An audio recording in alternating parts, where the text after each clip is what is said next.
Yes guys, so today's video is going to be about the hamstrings. It's rolling, running, and show you some good strength exercises that you can do from the comfort of your own home to target those hamstrings.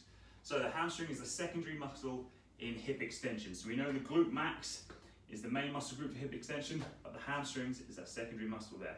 So if we can strengthen that hamstring, then it's going to really assist in that phase of the movement and give us a nice, powerful stride.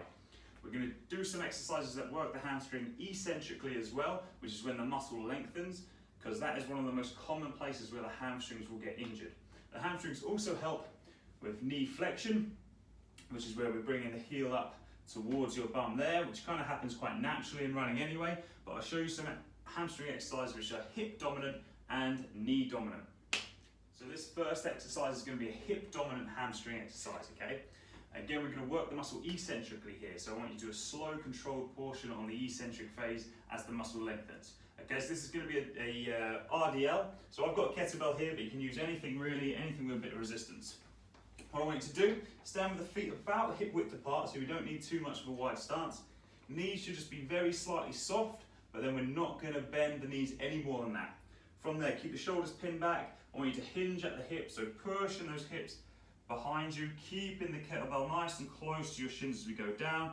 Go down till we feel a little strain on the hamstrings, so for me that's there. I then drive back up, all the way up to the fully upright position. It's going to work those glutes as well, so really squeeze the glutes at the top. But on the way down, on this eccentric phase, during the hamstring movement, I want you to go as slow as you can. So 3 to 5 seconds, nice and controlled on the way down, all the weights into my heels, and then drive up with a more powerful concentric contraction. Right then guys, so this next exercise is going to be more of a knee flexion dominant exercise for those hamstrings.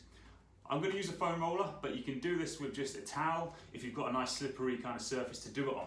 So what I'm going to do here is just place the foam roller down, have a lie down with the heels on top of the foam roller, legs out nice and straight, just relax the upper body.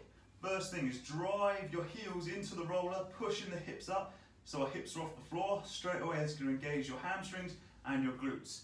From there, I want you to curl the roller in, pulling those heels towards your hips, keeping the hips high, and then extend the legs back out to fully straight. So we're squeezing those hamstrings and then extending them on the way out, keeping the hips in the air the whole time. Right, so this next exercise I'm going to show you is a Nordic Curl. So if you've got someone who can help you here, then perfect.